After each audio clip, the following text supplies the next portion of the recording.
Halo semuanya, selamat datang ke channel Suruni Consulting. Ini adalah video pertama dari channel ini. Di channel ini saya kedepannya akan membahas 3 bidang yang sesuai dengan expertise dan passion saya. Yang pertama yaitu perpajakan, yang kedua tentang manajemen bisnis, dan ketiga tentang investasi. Untuk video pertama ini topik yang akan saya bahas adalah tentang perpajakan. Karena kebetulan kemarin ada teman yang menghampiri saya dan bertanya tentang perpajakan. Jadi dia kan memang punya usaha renovasi rumah. Dan udah sekitar 1 tahunan katanya, tapi udah selama itu dia nggak pernah bayar pajak. Jadi ya lumayan lah setidaknya, meskipun terlambat tapi dia ada kesadaran untuk membayar pajak ya, mulai meskipun baru terlambat dan baru bayar hari ini. Tapi dia, jadi kemarin dia tanya ke gua, bro, kalau rumah kerjaan gue kayak gini, renovasi rumah, itu Pak bayar pajak apa aja sih?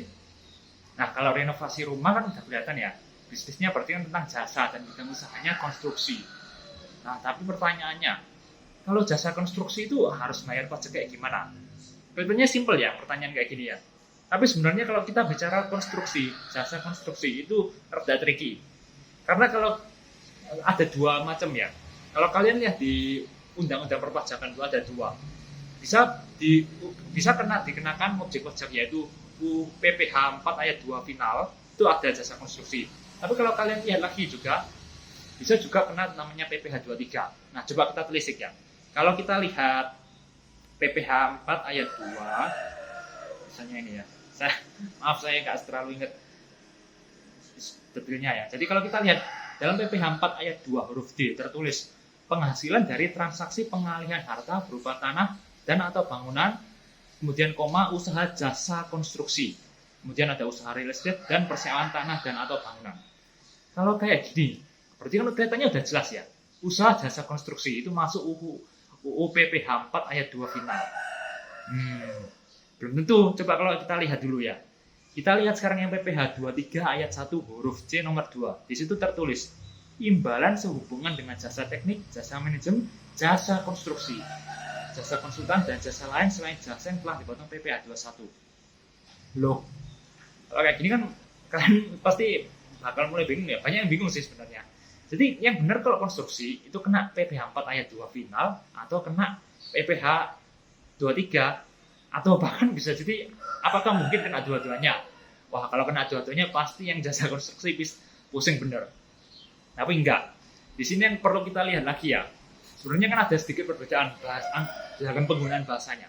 Di PPH 4 ayat 2 tadi ada tertulis yang masuk itu usaha jasa konstruksi. Sedangkan kalau kalian lihat tadi yang di PPH 23, di situ tertulisnya jasa konstruksi. Usaha jasa konstruksi dan jasa konstruksi. Kelihatannya mirip, serupa tapi nggak sama. Nah, di sini kita harus merujuk pada namanya PMK nomor 244 PMK 3 tahun 2008. Di situ tertulis kalau ada jasa lain apa saja yang masuk dalam objek pajak PPH 23. Kita lihat ya.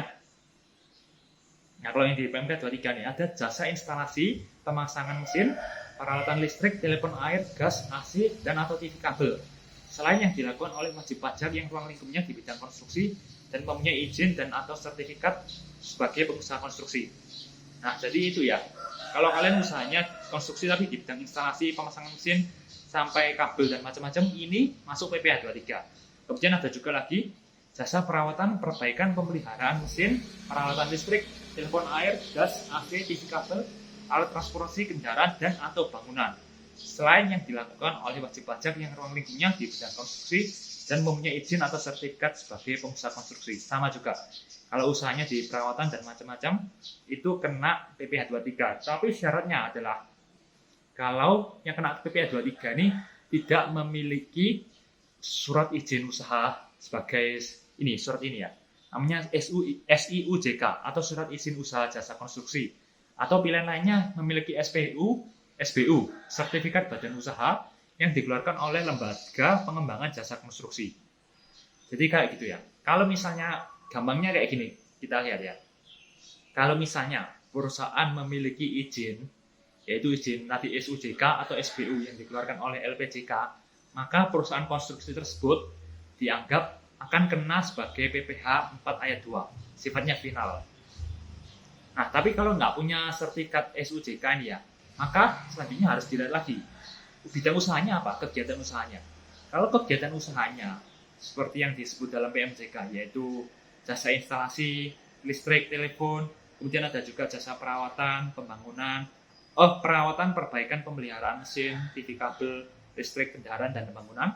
Nah, kalau itu, maka kegiatan usahanya itu maka kena PPh 23. Nah, gimana kalau misalnya nggak punya SUJK, tapi juga jasa usahanya di luar yang disebut ini ya.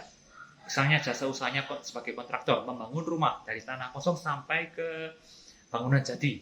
Nah, ini kan nggak termasuk kan ya. Itu kena PPh 4 ayat 2. Tapi PPh 4 ayat 2-nya beda dengan yang PPh 4 ayat 2 yang dibayar oleh perusahaan kontraktor yang memiliki surat izin. Nah, jadi gampangnya seperti itu. Jadi, kalau memang usaha, kalau misalnya kayak teman gue ya, gue terus terang belum tanya detail usahanya dia itu apakah cuma misalnya ngecat rumah atau nanti memperbaiki genteng atau misalnya benar-benar menerima membangun rumah dari tanah kosong sampai bangunan. Kalau membangun itu berarti sudah di luar dari jasa yang disebut dalam PMJK, maka itu harus kena PPh 4 ayat 2. Tinggal masalahnya dia punya izin atau dia nggak punya izin. Kalau nggak punya izin ya otomatis kena PPh 4 ayat 2, tarifnya lebih tinggi daripada yang memiliki izin. Nah, udah clear kan ya? Jadi misalnya kalau memang kalian di usaha kontraktor, ya pastikan kalian memiliki izin agar tidak kena PPh yang lebih tinggi. Tapi sebentar, saya mau bilang lagi ya. Itu berlaku kalau kalian sudah memiliki badan usaha. Seandainya gimana kalau misalnya kalian masih kontraktor kecil-kecilan, masih sifatnya perorangan, maka itu sudah dianggapnya sebagai PPh, kenanya kalian sebagai PPh 21 ya. Jadi nanti yang ikut PPh 7, yang pasal untuk tarifnya 17, kayak gitu yang progresif ya. Jadi kena PPh 21. Tapi kalau yang kalian sudah masuknya yang sudah badan, CV atau PT gitu, ya itu tadi kena PPh 4 ayat 2 atau PPh 23, tergantung dengan kegiatan dan memiliki izin atau enggak. Sudah clear ya? Ya, gitu aja lah untuk video kali ini. Coba kalian komen atau jangan lupa subscribe ya, agar saya lebih bermotivasi untuk membuat konten lebih baik selanjutnya. Misalnya kalian kalau ada pertanyaan tentang perpajakan atau misalnya ingin tanya tentang investasi, keuangan, manajemen, tinggalkan komen aja di video ini ya. Saya akan berusaha menjawabnya. Terima kasih ya. Salam Seruni Consulting.